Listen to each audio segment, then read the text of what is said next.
Hello and welcome to Mount Kelly Prep Radio's 20 Questions, Episode 9. Today our guest is Geoffrey Coxs. You are famous for doing a lot of legal work outside Parliament. You are a QC, and you are reputed to have the highest earnings of an MP from an outside job. Do you think having an outside job makes you a better MP? If so, why? Well, good question, Toby. The truth is you shouldn't believe all you read in the newspapers about the highest earnings of an MP. But I do pursue my practice as a Queen's Counsel in the courts, and I think it makes Parliament much more effective a place to have people who are working outside Parliament. It means that they are not trapped in the bubble of Westminster, that they understand what other people are facing, and they bring current professional experience to the problems that Parliament has to decide. And if we create a Parliament consisting only of professional politicians who do nothing else, I think most people would think that that isn't a good thing for the country. What are the main problems your constituents face?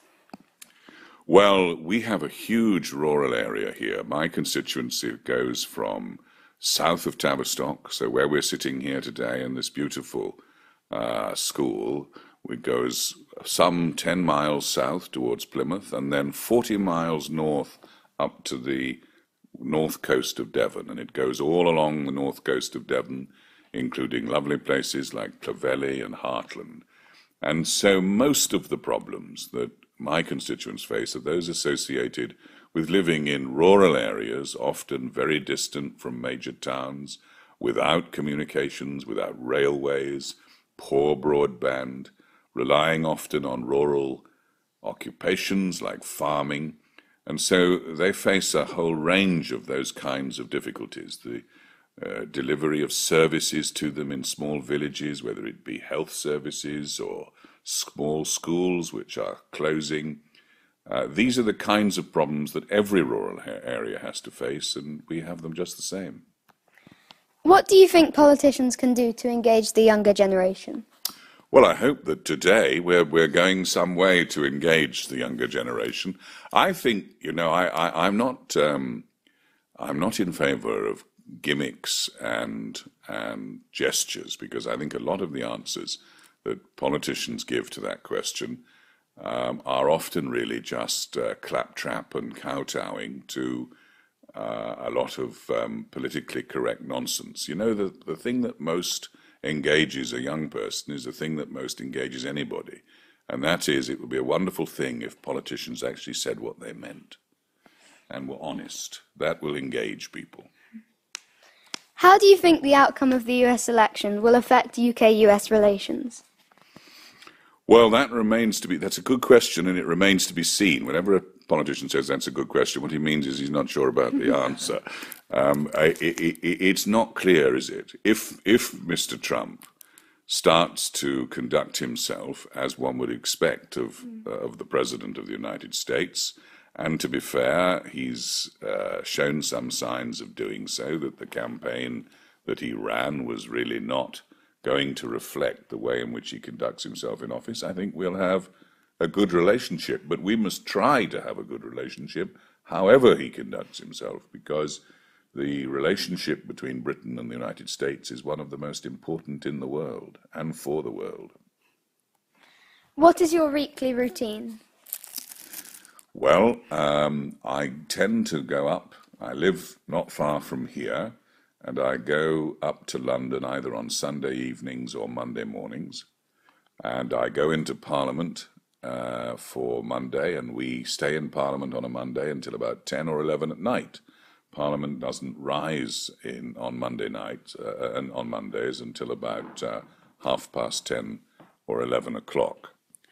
And on Tuesday mornings, I will tend to go into my barrister's chambers, which I head, and I will spend the mornings on Tuesday and Wednesday and Thursday generally in my chambers, and in the afternoons I will go to the House of Commons and stay in the House of Commons until 7 or 8 or later.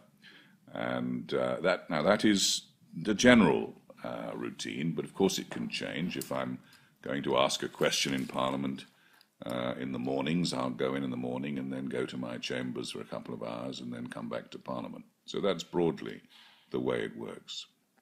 Oh, and I should say that I then come home on a Thursday night very late, about 11 o'clock, and on Fridays I come into the constituency and visit places like Mount Kelly and hospitals and schools and businesses and so on. And Saturdays I have my surgeries. So there's not much time off. If I'm lucky, I get Sunday. If you couldn't represent your seat, Torridge West Devon, what seat would you like to represent? There is no other seat I'd like to represent but Torridge and West Devon. Do you know, I have never ever stood for Parliament in anywhere but Torridge and West Devon. I've never represented anywhere but Torridge and West Devon. And to be quite honest, I don't think that I want to represent anywhere else than West Devon. So I think it's quite enough for me. Which of the recent intake of MPs from all parties have you been impressed by? Well, you know, there are quite a number. I was very, very impressed by Geoffrey Coxs, who tragically was murdered brutally so by the man now thankfully in prison for the rest of his life. She and I knew each other slightly. We were not of the same party, but we'd had discussions over the vote to admit Syrian children, something called the Dubs Amendment, in which I voted against my party and voted in favour of the motion. And I thought she was a really excellent talent. And in the Conservative Party, there really are a number. Jessie Norman, who's MP for Herefordshire, is quite brilliant. There are a lot that you don't hear of because, of course, they're all working behind the scenes. With a weak opposition, is the role of parliamentary select committees more important than ever? Yes, I think that's an excellent point you make. They are very important, and people don't, I think, always understand how much valuable work is done by select committees, usually quietly, producing reports that influence heavily government policy and provide a platform when they don't influence it for criticisms of that policy. And so I think they're some of the most effective work. Good select committees, well chaired, do some of the most effective work that Parliament does.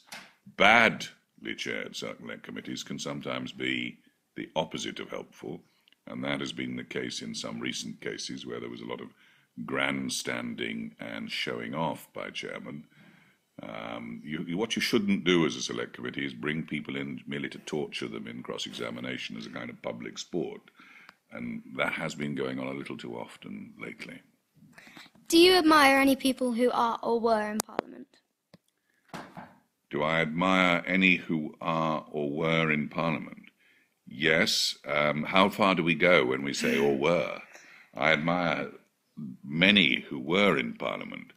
In fact, to be quite honest, I was brought up on a diet of political history of the 19th century, and there were some great figures and great men in Parliament. The Duke of Wellington sat in Parliament, Benjamin Disraeli, William Gladstone, right up to Winston Churchill, of course. So one can't help but admire many of those in Parliament because they've been some of the greatest men and women our country has produced.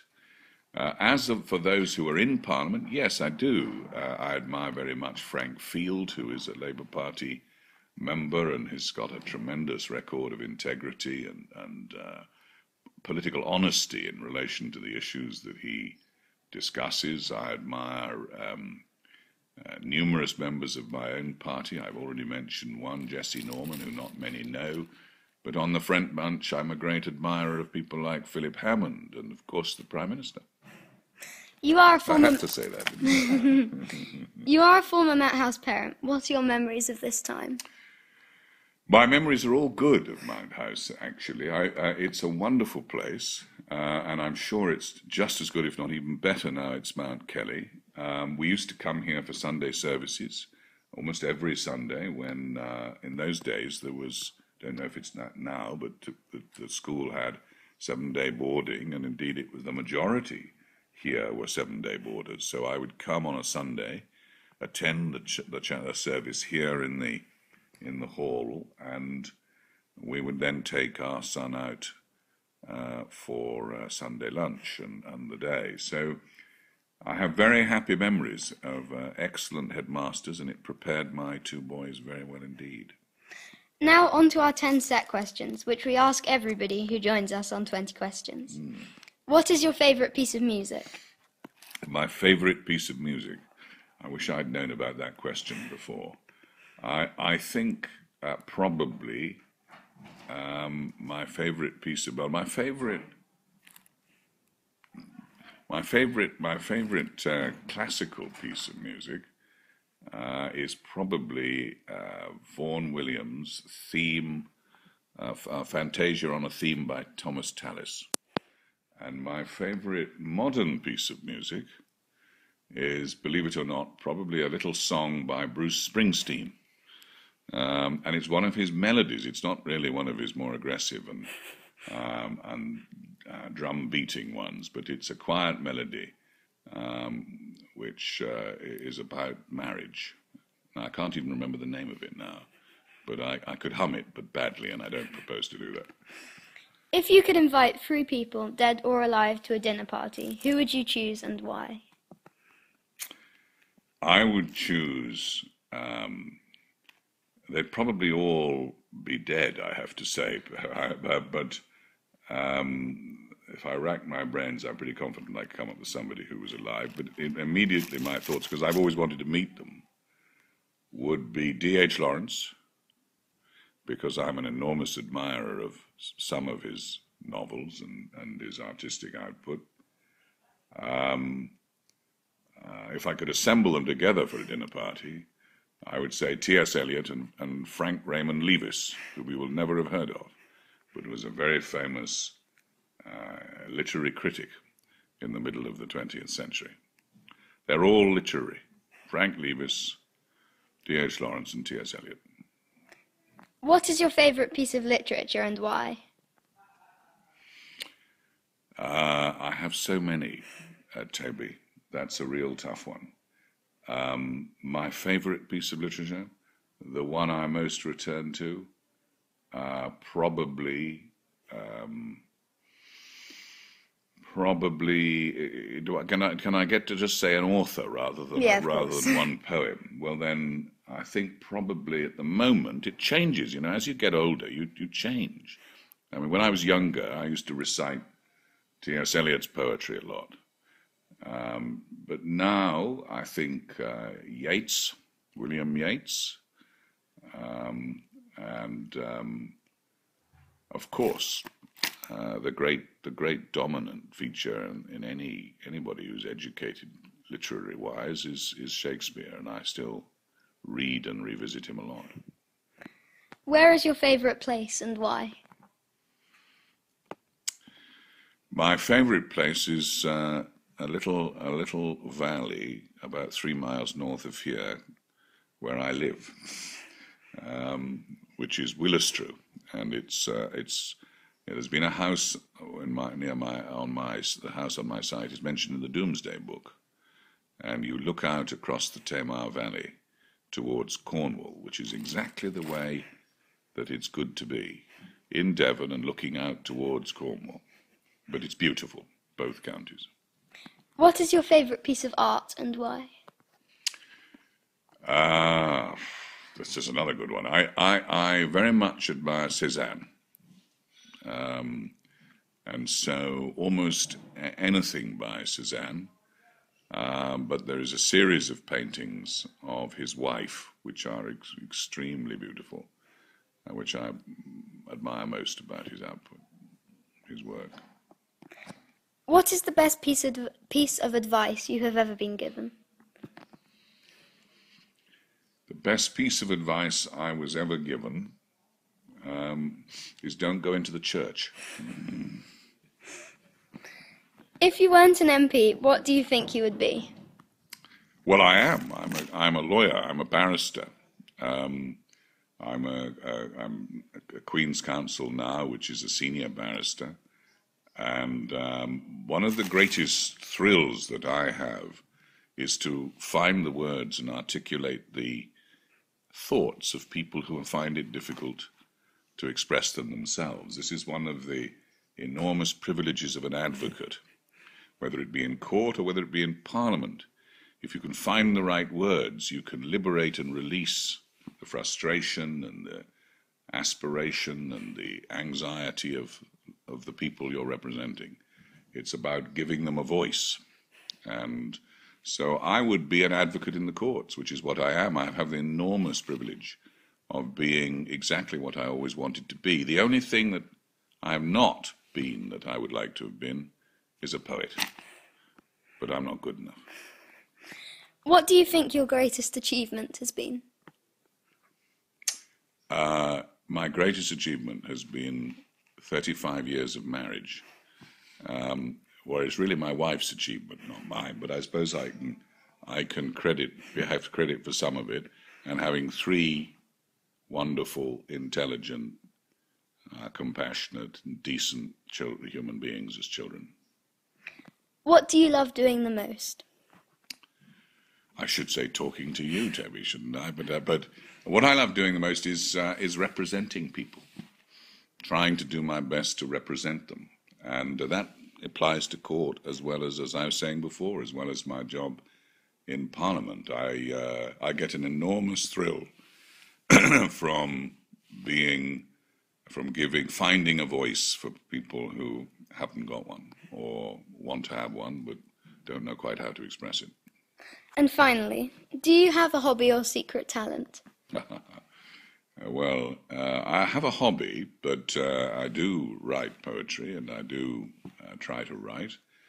I'm not very good at it. Is it secret? Well, of course I write for newspapers, but I'd like to have been be a creative writer, but it takes an enormous amount of discipline and a huge amount of isolated thought, and I don't have a lot of time for that at the moment. Thank you for joining me on 20 Questions. It's been an absolute pleasure. Thank you for having me.